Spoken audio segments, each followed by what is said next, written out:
Let's get right into how I built this neat little camper. It sleeps 4, has a shower and toilet, and several features unseen on other small campers that I can't wait to show you.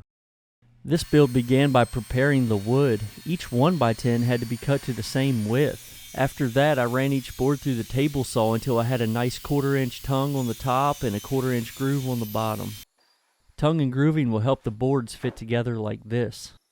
With the boards prepped, I pre-drilled pilot holes and countersunk the holes for the screw heads to keep them from splitting. On this build, every single wood-to-wood connection will have a pilot hole drilled and will be strengthened with wood glue or construction adhesive. I measured diagonals to check for square and installed the corner post. They're 1.25 inches thick and cut like this to allow for attaching the interior paneling. For this build, I decided to overlap my corners as I stacked the 1x10s. In order to do that, I had to cut off a bit of tongue on every other course. I filled each groove with polyurethane construction adhesive before assembling them. This support will eventually be part of the door jamb. The front of the camper will have 2 courses of 1x10s and the rear half will have 5. Going all the way up with 1x10s would have made it too heavy, so I had to compromise. As we go, I'll be adding studs where I need them. At this point, I wasn't sure exactly where the windows or cabinets would be. I did make a really basic drawing of the camper before I built it, but that was about it. Each of those corner studs got 2 screws per 1x10 to help them from separating vertically. I cut off the excess here to match the door side and added a tongue to catch the plywood that was coming. The studs above the 1x10s needed widening to make the plywood wall flush with the 1x10s. The top tongue of the 1x10s would make a nice overlap for the 1/4 inch plywood. Where 2 sheets of plywood met, I laid a bead of adhesive along their thin edge and a backer 1x4 to the interior of the wall. I used nails and screws to permanently attach the panels to one another.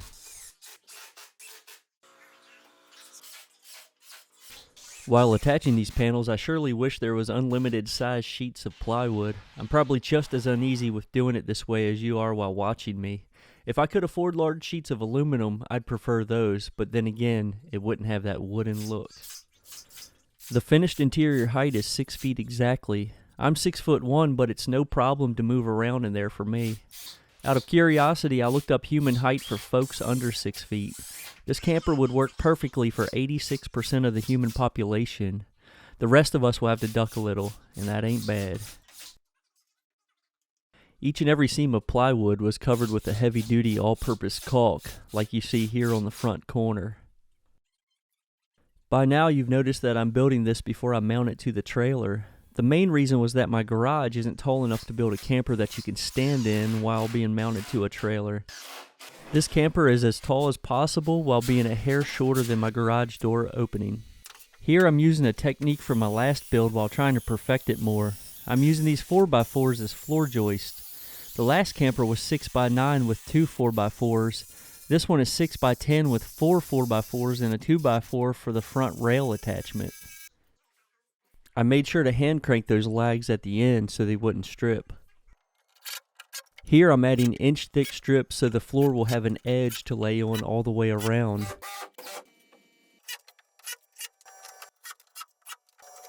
Then the floor framing was finished off with 2x4s mounted between the 4x4s. I was happy with this improved floor versus my last build.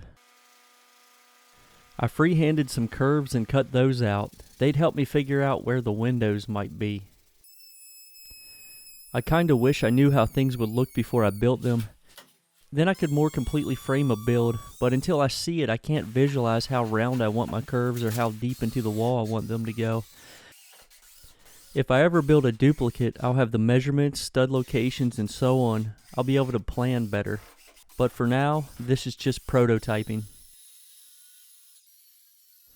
Figuring the window locations is really stressful. If I'm not satisfied or it looks like crap, then it's a $50 mistake. That's how much this birch plywood costs from Home Depot. As I cut these windows out, I prefer to use the skill saw and orbital tool as they don't tear at the wood as much as a jigsaw does. They leave a cleaner edge, which really counts for an exterior finish. The jigsaw will sometimes lift the veneer off the face of the plywood, ruining it.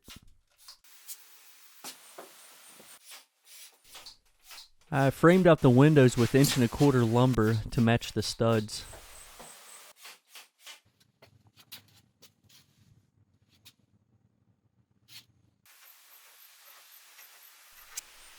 If there's a better way to frame these curved ends, please leave a link in the comments and I'll have a look at it.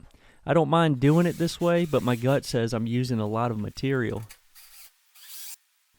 At the bottom of the curves, I added 2x4s that I cut down to 1¼ inch thick to use as a sturdy attachment point for trim in the roof curve covering. Using thin strips wouldn't work well here. These additional studs are meant to add strength and are laid out to catch the edge of the interior paneling. They're all held on by construction adhesive and screws. I shy away from nails for the heavy work. From building decks over the years, I find that nails just pop way too much. This camper is laid out with 2 bunks in the back, one at this level and the other on the floor. I didn't want a lot of weight at the rear, as the rear of the camper has the most weight from the 1x10 framing. I wanted this build to be heavier in front of the axle for handling. The bunks in this location would surely help that. They're basically empty space. Adding that top 1x6 would make for a strong roof support and a more neat and tucked in looking top bunk on the inside. The roof lumber was also kept at 1¼ inch thick. Since this camper is 6 feet wide, I had to use 2 pieces of plywood when 1 piece would have been preferred, for both price and material waste.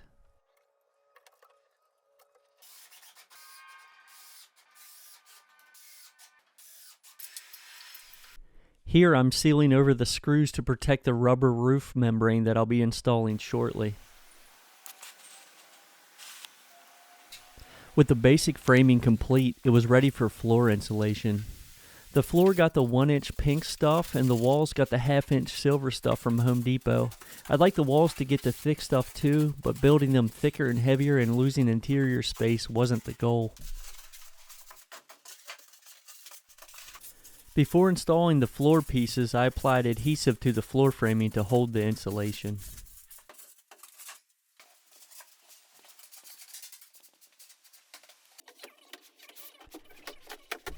This is Firestone Rubber Guard roofing rubber. I bought a sheet off of Amazon for $252. It was 7.5 by 25 feet long, enough for the floor and the roof. It's an EPDM rubber. This is 1/2-inch OSB. I installed the sheets in lengths that would allow the ends to meet up in the center of the 4x4s.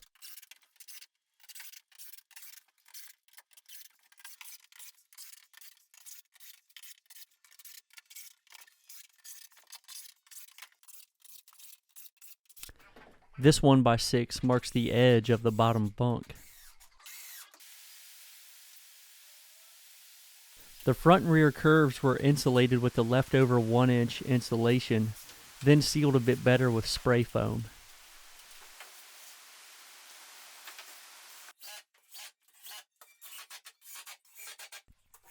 I added the rest of the screws and rolled across her for a sturdiness check. No issues found. I'm 200 pounds in real life and 180 in my mind.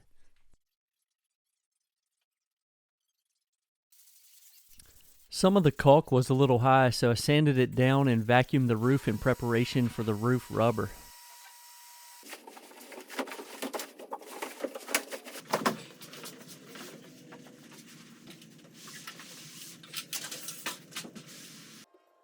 The glue I'm rolling on is technically called an acrylic water-based bonding adhesive made by Mulehide Products.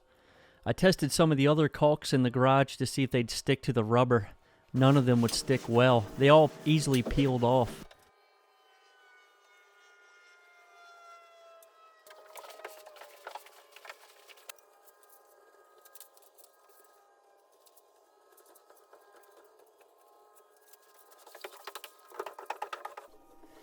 Here I'm just working out the bubbles. If you've ever installed decals before, this is basically the same process, just bigger. Luckily there weren't many bubbles. I went back inside to start laying out the minor builds like the bathroom, bench, and cabinets. That bucket represents the basic toilet location. This is the framing for the shower and where the toilet will go. This shower wall will help sturdy up the roof even more once it's finished. It wasn't in there when I rolled across the roof earlier. That lower 1x4 in the wall will later support table hinges. Now onto the kitchen counter. On such a lightweight build, pieces like this that are tied directly to the wall help strengthen everything all together. That's how I look at it. Instead of a floating cabinet or counter like in a house, these cabinets will play a role in adding sturdiness.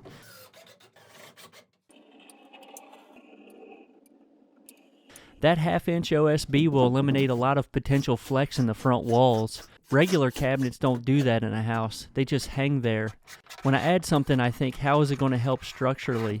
But I don't ever rely solely on them as structural pieces. I'm clamping down that 1/4 inch over the 1/2 inch that I just glued together. The OSB is for strength, the 1/4 inch is for looks.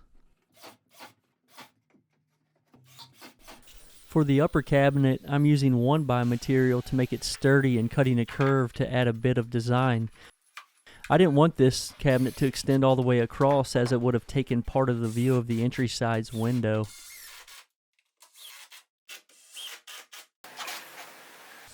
My apologies if it's going a little fast. I did my best to squeeze the entire build in under an hour. That's over 1,600 clips cut down to this without losing the details. These little pieces are 1.5 inch wide by 1/4 inch thick. So much time was put in on the table saw and miter saw that the video would be hours longer just to show the fabrication process. This camper took 5 months to build, where my others were about 3 months. There's a lot of extra work in this one. Here it's the same thing, 1.25 inch by 1/2 inch thick pieces following the roof line and cabinet. I threw a couple pieces of insulation in, then started building the bench seat. That would be the last large piece of the build out. It's 76 inches long and will be part of the largest bed.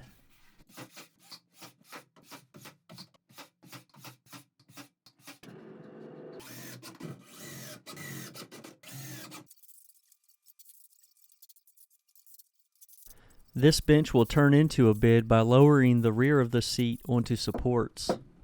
I'll be showing that process later in the video.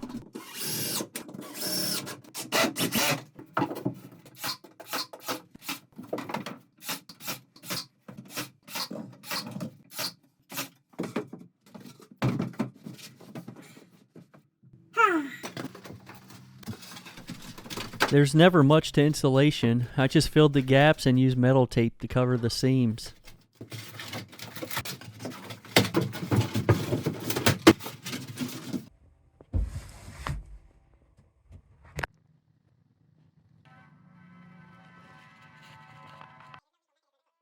Here I'm adding 3/4 inch strips to pad the ceiling down. These will hold the interior ceiling panels.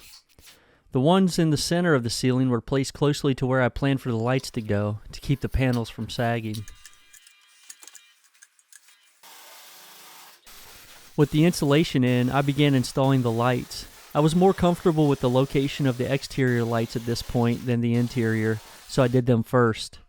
I had yet to do a build with all of the required lights in the right locations. This is my first try at that. Each of those holes were filled with polyurethane adhesive before putting the grommets and lights in.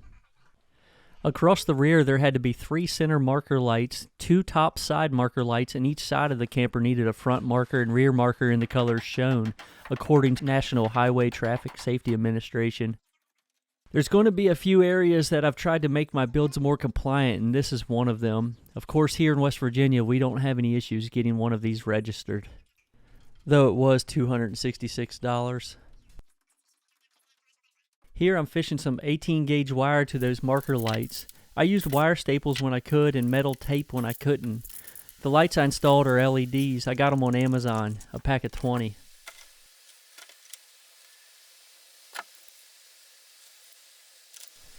When that was done, the tail of the wire was sent through the floor to be tied in later. The taillight installation required a bit of thought. I first cut a small hole, then found they wouldn't sit right, so I cut it bigger and smoothed it out. I could have easily made a larger hole, but I didn't want to sacrifice any more strength in that 1x10. This took quite a while to fit well. I caked the hole in sealant and roughed up the rear of the taillight with sandpaper to help adhesion.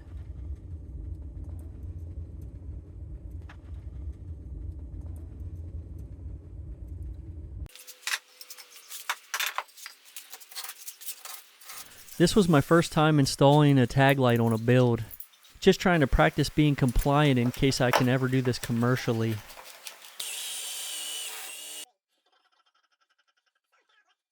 For the interior lights, I used some extra trailer wire I had and strung it through. There was a bath light, 2 main area lights, and a light for each bunk.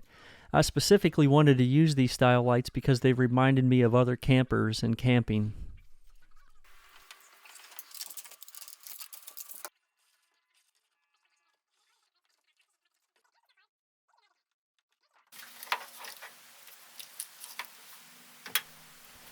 I hooked up a jumper box to check all the lights. When they came on, what a relief. I'm no electrician by any means, and it's all black magic to me. Lots of trial and error and lots of fingers crossed. It's my weakest skill. With that bit of luck, I began on the receptacles. I had never wired camper receptacles from scratch. I humbly give credit to YouTube videos for helping me figure it out.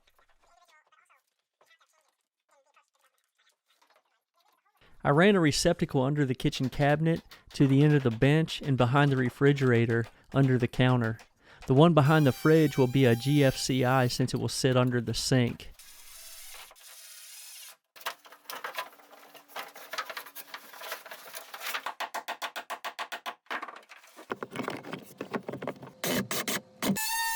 This build is inspired by my others. I am reusing ideas from the others, like here at the air conditioner.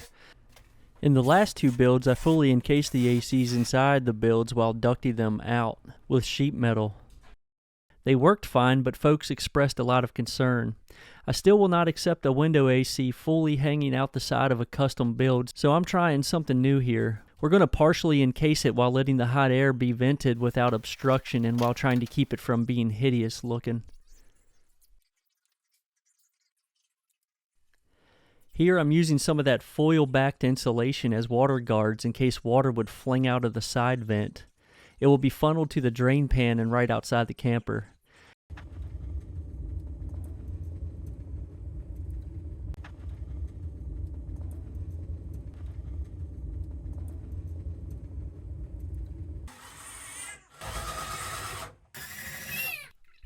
For the interior paneling, I mostly used the same birch, high-grade plywood. Then I realized I was wasting money and changed to the cheaper 1/4-inch ply, realizing I didn't have to be so fancy.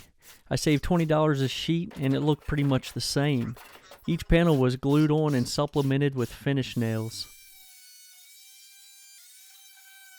Did you see the Bigfoot there?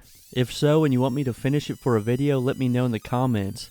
I've been slowly working on it for a while. I've always wanted a real looking one for the yard. After cutting the windows out, I went back and nailed them to their frames. This would be a good moment to say if I'm not explaining things well enough, then please leave a question in the comments. I will make sure to give you a thoughtful answer. Your views mean the world to me as it's helped supplement my income, and I'm a guy who has always struggled financially. I owe so much to you guys for viewing.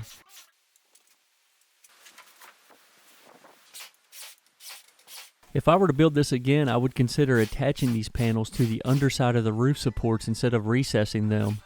You'd lose about an inch of ceiling height, but that's fine for most people. I just recessed them for my height.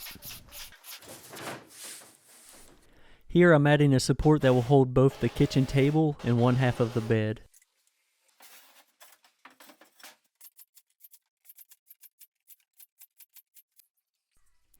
All of the interior lights were wired with a male and female splicers so they could easily be disconnected. I plugged them in and installed their 4 screws each. I was quite nervous about the windows, so I went overkill and may have done it differently if I could do it again. I started with butyl tape, then aluminum over that. This is one of the moving windows. The non-moving windows were done in a similar, less complicated fashion with the butyl tape and the aluminum. The aluminum only goes up halfway due to a solid mounting window that will go above it. Folding the aluminum flashing this way gives the water nowhere to go but out. With the caulk dry, I installed strips of treated 1/4-inch lumber in each window.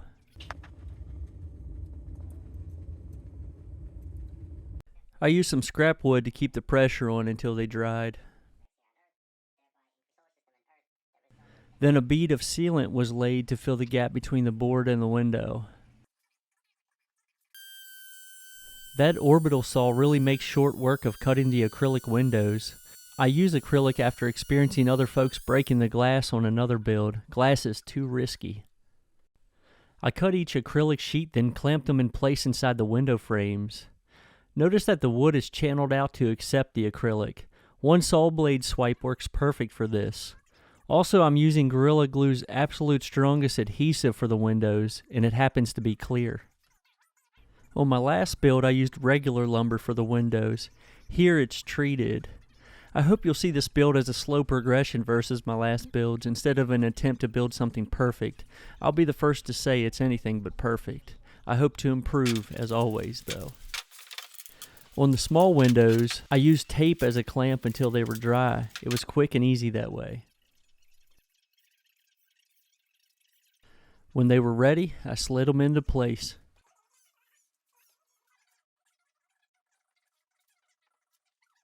Here's how the moving windows went in. The kitchen and shower both got a moving window. I really did my best to make sure every gap was considered and sealed with each step in the build. For the round windows, I sturdied up the gap with expanding foam, cut off the extra, and installed sealing tape. After the tape, I installed a ring of aluminum for the round window to set in, then sealed the heck out of it.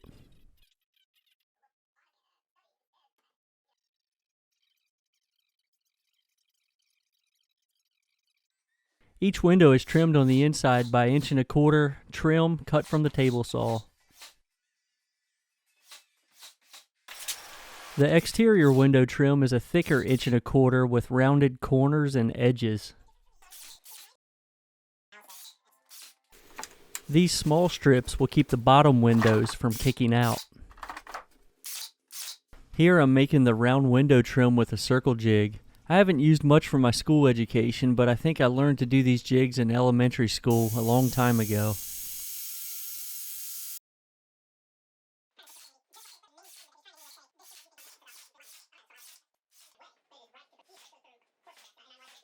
In preparation for the exterior trim, I had to glue the edge of the rubber down. At the rounded roof sections, I needed to cut slits to keep the rubber from bunching.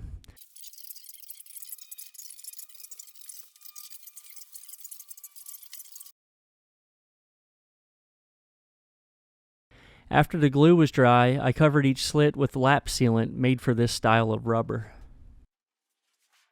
To make the rubber ends look more finished, I covered them with aluminum from a local sign shop. It was $94 a sheet. Luckily, one sheet was enough for the front and rear. Here you can see where I rounded the top side of the aluminum. I didn't want a sharp edge anywhere near the rubber. That rounded end is up there under the weight I'm adding. I sent some screws through the bottom of the aluminum and into those 2x4s in the wall that I mentioned earlier. They were a far better anchor than 1x material. I also sealed up the edges where the aluminum met the rubber. Here I'm painting on wood glue to protect the plywood if water would happen to seep under the trim. I did a wood glue waterproof test during this build where I put wood glue on a scrap piece of 1/4 inch plywood, then cut the bottom off of a plastic cup, sealed that cup to the plywood, and filled the cup with water to see how long before the water would penetrate through the glue and into the wood. It took 4 days to notice a spot on the bottom of the wood. After 17 days, the cup was still full of water. It turns out that the spot was from condensation from the cool water sitting in the cup on top of my warm refrigerator. I added an airspace after the 4 days and there was no change at all. The wood glue is completely waterproof. You may have noticed I added thin strips to the wall before the trim. They were as thick as the rubber and would help to keep the trim from leaning outward. I also applied the glue heavily to the areas behind the vertical corner trim.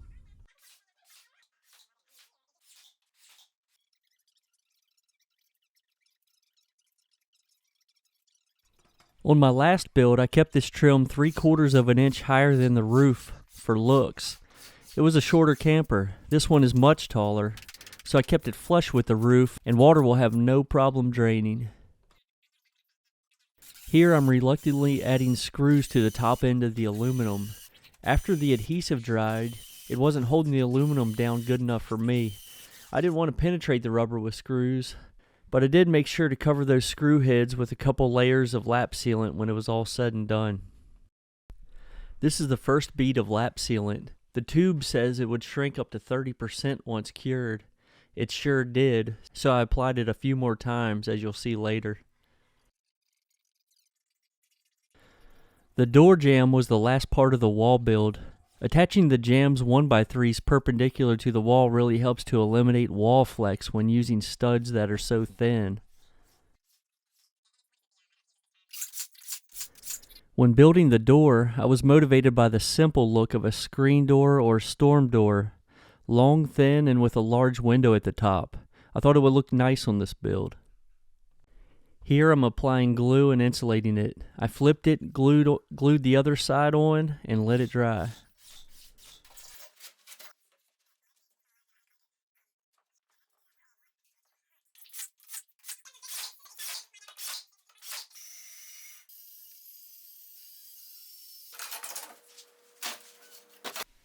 I used treated lumber for the inner window opening and afterwards hit it with some sealer.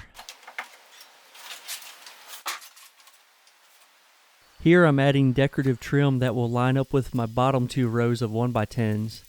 Notice the bottom of the door and how one side is left longer than the other. I'm making the door longer than the jamb to help keep water out. It's an experimental way of doing it. Once I put the threshold in, it will make a bit more sense. That will be closer to the end after I install a floor, so for now we're going to put a shower in. I had to run a water line. I cut this piece to hold the water line to the wall. Here I'm wishing I bought the longer tubing.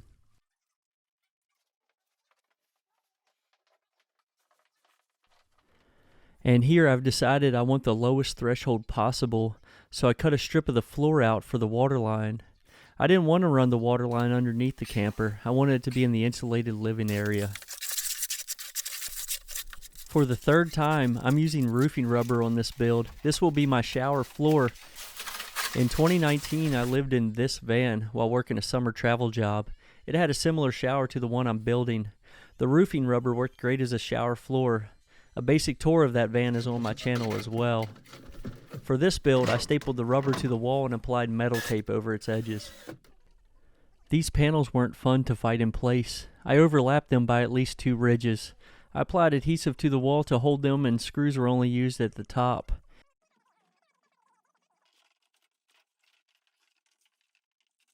Here I'm using sandpaper to roughen the panels so that the sealer will hold them together better.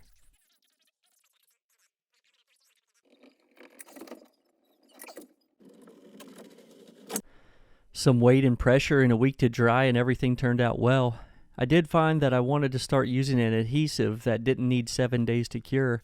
I began using Gorilla's expensive clear adhesive more and more as I went. It only needed a day to cure. The window needed more finishing strips to accept the new wall material and to hide the metal flashing. I left no crack unsealed. This is acrylic roof paint. I have a gallon of it, so might as well use it wherever I can.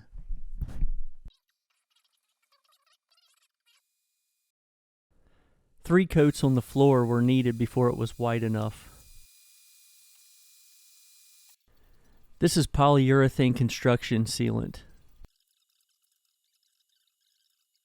That light might have to be replaced with something that can handle water better, but I'll decide that after we actually use the shower. I used a piece of coat hanger wire to get the shape I needed for my next cut. Here I'm making a cover to hide the ugly water line. I needed something that might blend in well with the PVC panels.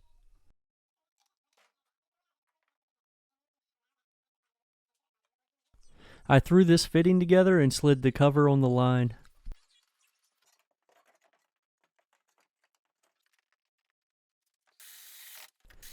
I'm sorry about the poor camera angles. Sometimes the spaces are tight and my body blocks the camera. Here's a branch from a dead tree in our yard. I liked its curve and thought it would make a nice shower curtain ride. It needed debarked and sanded. It worked surprisingly well.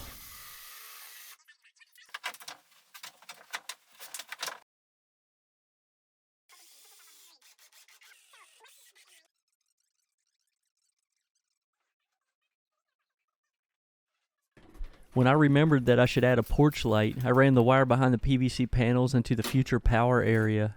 I nearly forgot to add one. So I'm way in the front of the camper.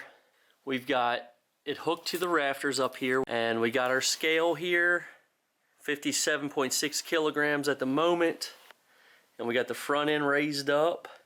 We're going to remove the jack to see how much this thing weighs. Jack's coming out. It's fully floating on that 10,000 pound strap, and the front of the camper weighs 230.2 kilograms. Let's go weigh the back. 229.6 kilograms. I was getting close to pulling it outside and needed to know if I had to buy a sturdier trailer or not. I did.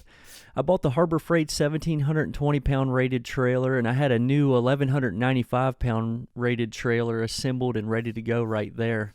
It was kind of a bummer to spend that extra money.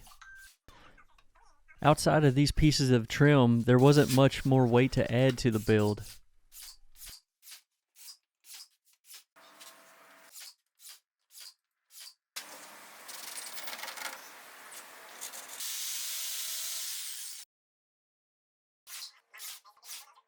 Here I'm adding some trim with a corner softened with a curve to help the plywood blend into the 1x10s better.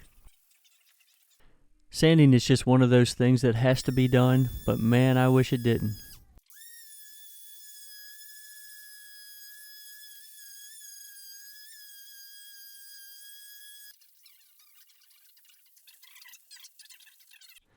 I cannot express to you how horrible I am at color choice. The camper has about 6 coats on it. As of right now, it's brown, my default when I don't know what the heck I'm doing. I wanted plaid like here on the lady's scarf, but I hated the blue I picked. It was blue striped in preparation for the plaid, then brown striped. Then I added wood for the plaid as an accent. Then I didn't like that, so I painted it tan, then dark brown, in total defeat. With that, I used bare, acrylic-based waterproof stain on all coats. It is incredibly waterproof. I did the same test as the wood glue that I talked about earlier. Just one coat of stain on a 1/4-inch piece of wood.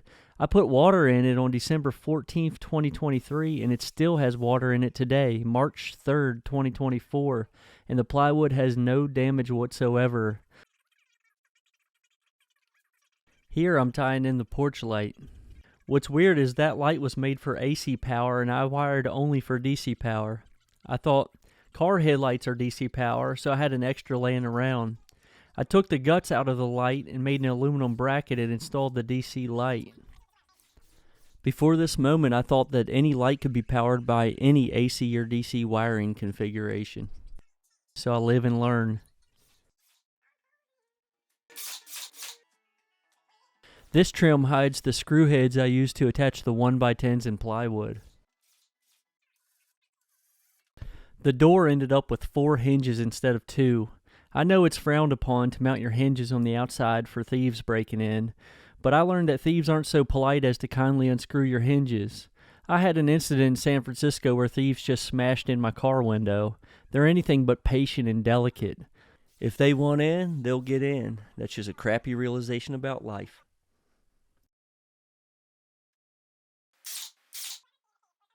Here at the window trim, I nailed the inside backer pieces for the acrylic window and just used glue for the decorative trim. I didn't want any nail holes in it. Please pardon the quiet spots in the video. Picking music out as filler that everyone would like is way tougher than picking out colors for me. Now with the glass in, I remounted the door and started on the flooring. For the flooring, I went super basic and inexpensive. I had a bunch of leftover pieces of paneling. I cut them into 6 1/4 by 27-inch long pieces and installed them with wood glue. I beveled the edges with sandpaper to give them that rolled edge effect that you see in normal tile. My budget was super tight on this build, so I had to kind of save money wherever I could. I was able to reuse some paints and stains, scrap lumber, screws and nails, and electrical connectors and wire from my other builds. It wasn't much money saved, but every bit counts. In front of the shower, I covered the subfloor in glue, anticipating stepping out of the shower when wet and dripping water everywhere. That should protect the floor a bit. I installed the last few pieces for now. The rest can't be installed until it's mounted to the trailer. These squares are hideaway bed supports that will be installed against the front of the bench seat and look like trim. They'll support the main bed in the walking area of the camper. I needed them to have a hinge that would rotate yet not come apart. I thought wooden dowels was a good option for that.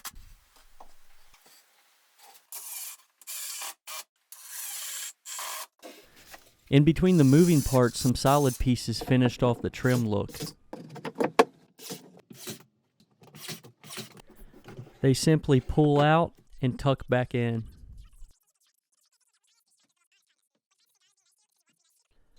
The front storage area needed some doors. I kept them as simple as possible using the most basic slider track.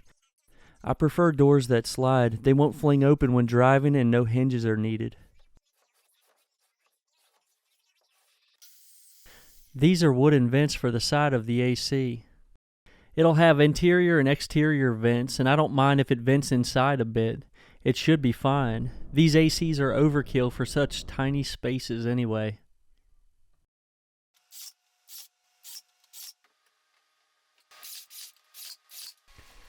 The power area door is even more basic. It's held on by magnets and has a strip of trim down the center for the smallest effect. There's a 3/4 inch hole at the bottom so it can be taken off. The kitchen counter needed rounding. I used a roll of tape again and a coffee can for some arbitrary corners. After that, I installed a plastic strip across the front. It was just something I had laying around.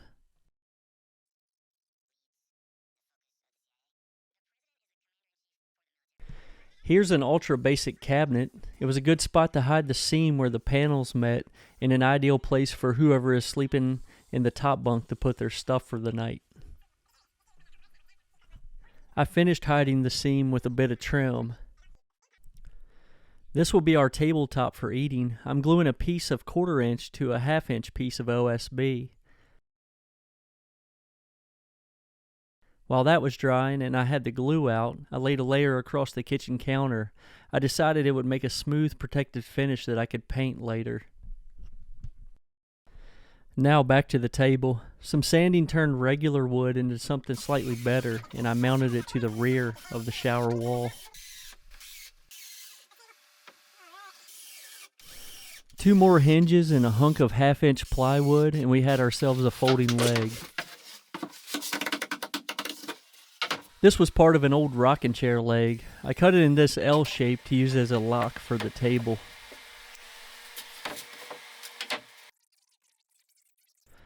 Like my last build, I'm reusing the idea of covering the interior curved roof in fabric. It adds a bit of texture to the plain panels inside. Speaking of the last build, these are my other 3 builds. They're on the channel as well. There's a wild looking rocket camper and 2 wooden ones.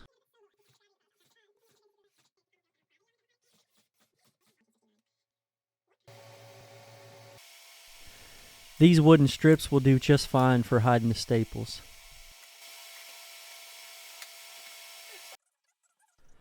With the leftover fabric, I upholstered the windowsill, if that's the right way of saying it. As unconfident as I am with colors, I am almost as unconfident with electric. I trialed and errored my way through the receptacle wiring. This one's the GFCI behind the fridge. The shore power cord was installed a while back, but here's its location right below the power area.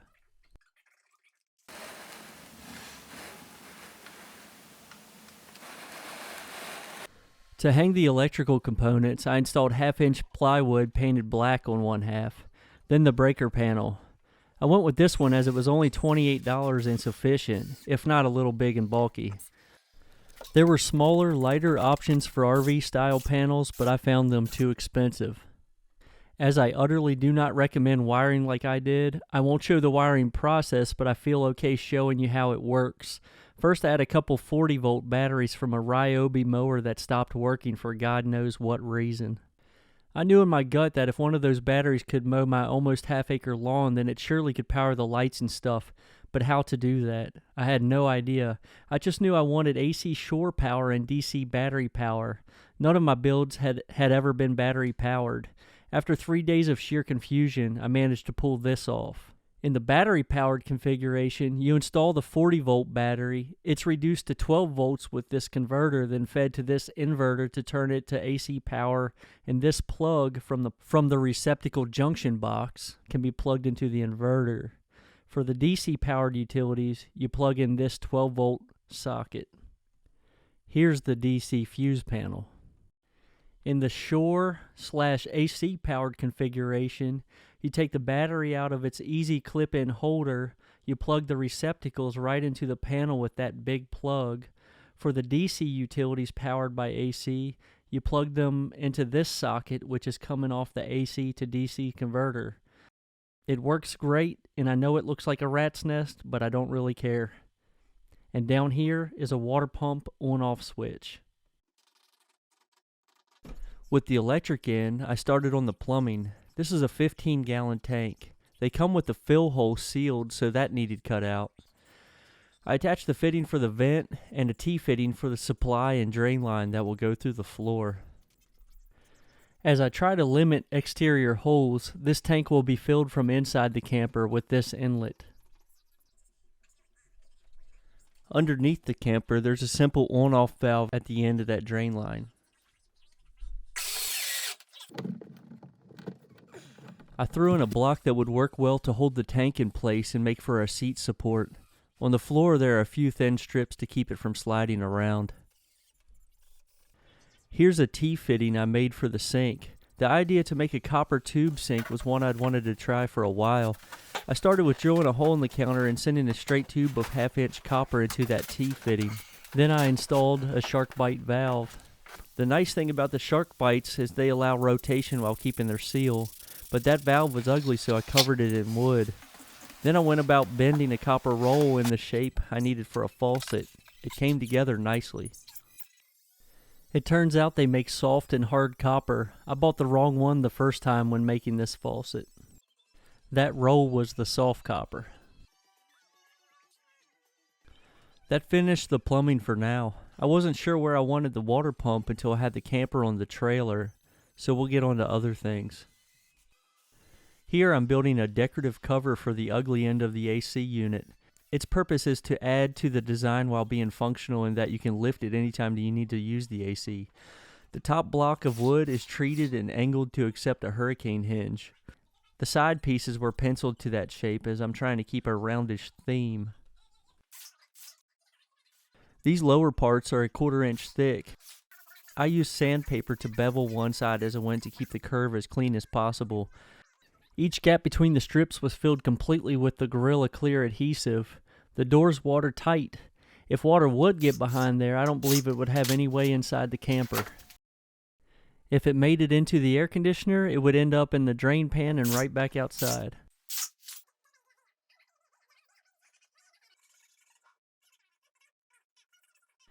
Just those tiny pieces of trim took so long to make. This camper is full of extremely time-consuming small fabrications. If I took 1,600 clips of what you see, there were 400 other times when I could have turned the camera on when cutting 1x10s, panel, trim, drilling pilot holes, or even just painting. There's a lot of boring steps unseen. Still, I love the whole process. I sealed everything, every edge, every nook, every cranny, every window, every piece of trim. I needed this on the trailer soon, so it had to be able to withstand the weather.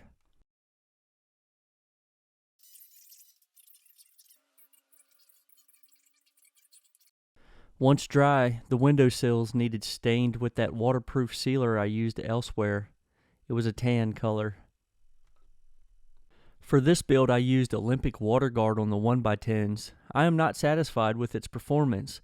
I wanted to use Thompson's like my last build, but this camper was built in the winter and my garage isn't heated. Thompson's needed the temperature to be over 50 for a couple days. This stuff claimed to work in lower temperatures. I plan to redo it with something else over the summer. Feel free to leave a comment about your experience using the ideal waterproofer. What I'm really disappointed in is how yellow this stuff turned the pine immediately. Is there anything that doesn't yellow the wood so much? I'd use other wood if I could afford it, but unfortunately, these builds are expensive and I've just not made the money.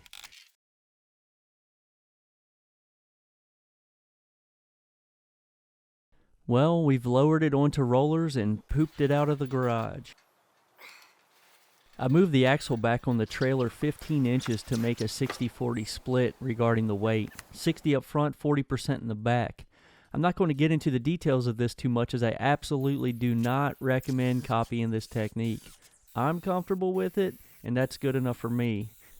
Up front, I sent 4 carriage bolts through the 2x4 and into the trailer frame. At the rear bunk area, I'm sending them through the floor, through the 4x4, and through the trailer frame. These couple connections will allow me to get it in the backyard and out of our driveway. For this first ride, I took it super easy knowing that it wasn't fully connected.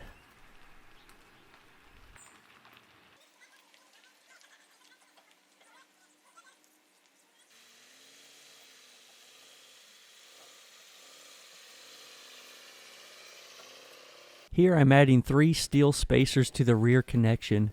The 1/4-inch angle I used to modify the axle made the camper body unable to sit perfectly flat on the trailer. These spacers take care of that gap. This is the connection for the third 4x4 from the front. It was also elevated a bit. I stuck a thin piece of treated lumber in the gap and tied it together. Originally, I hadn't planned to move the axle back and do all of this, but here we are and we're taking care of it. Here's a connection for the second 4x4 back. I did them this way using standard ties that you might see on a deck or house framing.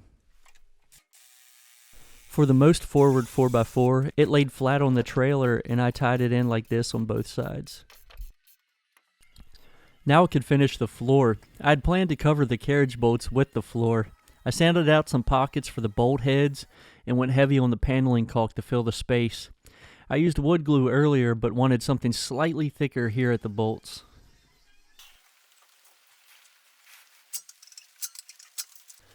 This is part of the threshold. It's higher on one end to allow the water line to raise back up the floor level. Like the windows, the other half of the threshold is flashed in aluminum and is a nice low catch point for water. With the aluminum threshold being so low, the bottom of the door sits lower than the floor. I thought this would be good for keeping water out, and the short overlapping tongue on the bottom of the door should help also. The floor got a coat of cherry stain with 2 following coats of polyurethane. I found on my last build that I really liked the color of cherry stain and wanted to use it again somewhere. I applied it with the brush and wiped it even with a rag. Here I'm using flexible dark brown caulk to grout the wood tiles. I found it way easier as I went to tape the gaps and apply the caulk heavily without making a mess.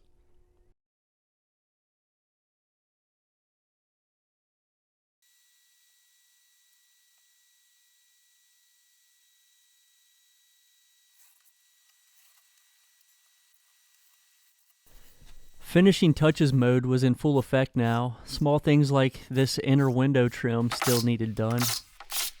I installed a switch and cover for the porch light. Then there was inner door trim now that the threshold was in and the door stop.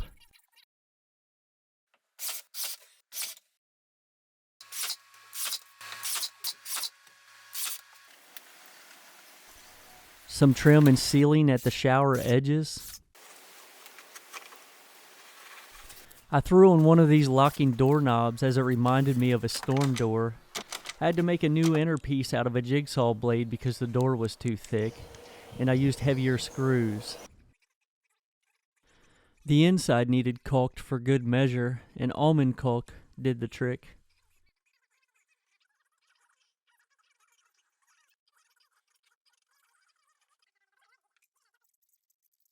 I slapped on 2 coats of paint on the counter. We're going to use a portable collapsing sink and likely a griddle for cooking inside. I wanted to leave the counter as useful as possible. Permanent fixtures would take too much space. The folding table received a dose of boiled linseed oil. I'd never used it and just put it on out of curiosity. The inner door got a coat of sealer I saw a fella make on YouTube. It was mineral spirits mixed with paraffin wax and linseed oil. Again, just out of curiosity. I slapped on a couple more strips of trim. I went over the roof seams with lap sealant a second and a third time, then painted the roof white. It still needs one more coat. Now that the camper body was on the trailer, I could finish the shower drain. For this build, we're using a portable toilet that can be removed when taking a shower. This floor drain setup was identical to the one I had in my box van. The shower will drain into this 20-gallon portable gray water tank.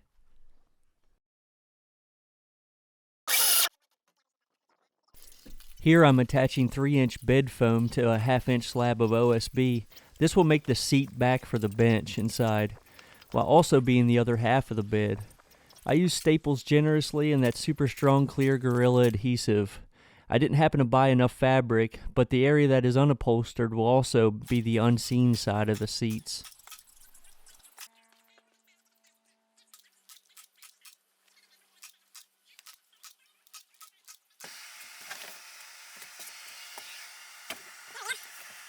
It's a little big and awkward, but... The bottom seat was a bit easier as I just used the Gorilla adhesive and I didn't mount it to wood. Keeping that cushion light and flexible will make it easier to access the storage below. I threw a shower mat down to protect the rubber floor and sat the toilet in place. It's a Camco 5-gallon detachable travel toilet. The bottom bunk finally got its mattress and the fridge slid in nicely. I sandwiched a piece of wood between 2 pieces of styrofoam to wedge the fridge in there. I went back outside to make the simplest of tongue racks out of treated fence pickets. It would be for storage and the location of this camper's hot water heater.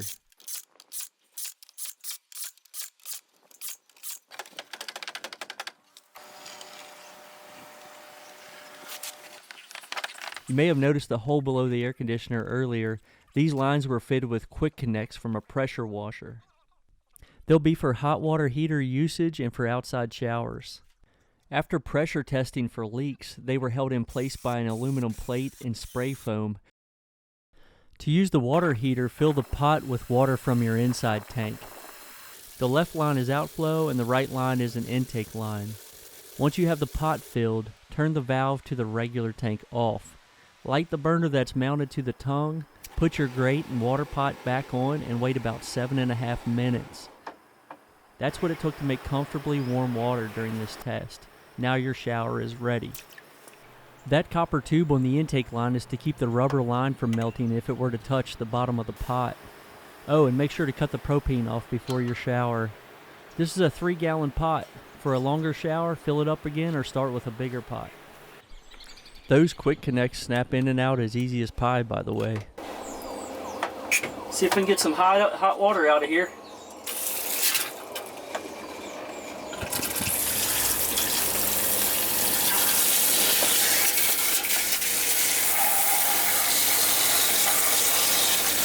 Oh yeah, it's hot.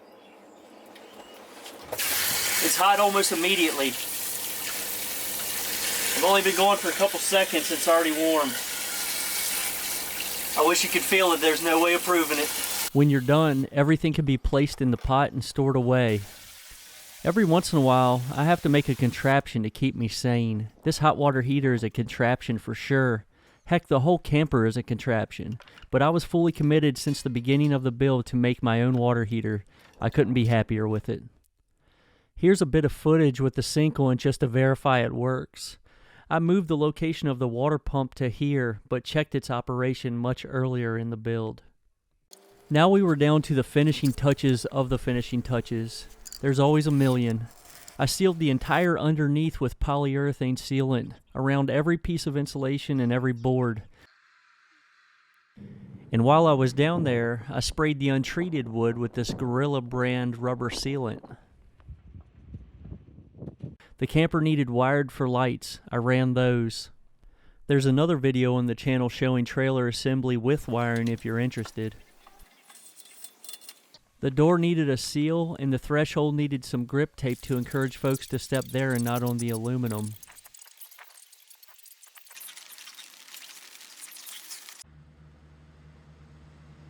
For good measure, I used almond window caulk to fill the tiny gaps between the 1x10s, and a finger and a wet rag worked good for cleaning and smoothing things out.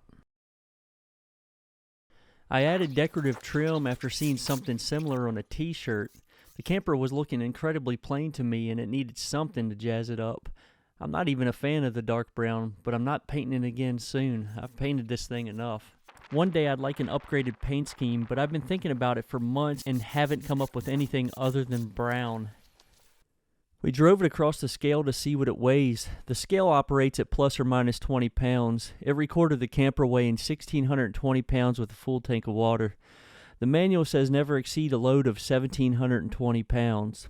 The trailer's weight of 259 pounds doesn't count as the load, so we're a couple hundred pounds under max capacity for that trailer. As a test, we drove the camper over 100 miles before the release of this video, on gravel roads, curvy roads, and at highway speeds. It did great. I couldn't be happier. I'll be posting another video showing us camping in it while it's fully set up very soon. This video was simply meant to show the build itself. As a wooden camper, we plan to keep it covered as much as possible while not camping. I have the same concerns as anybody about that.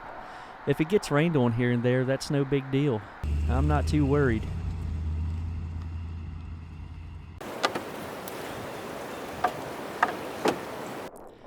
I can't leave you without a tour of the inside. I decorated a bit with homemade curtains and travel-themed fabric trimmed in scrap wood. It really jazzed up the plain panels. Come on in. I'm going to take a breather and let y'all have a look around.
Thanks for checking out this video, and if you liked it, please consider subscribing and sharing it.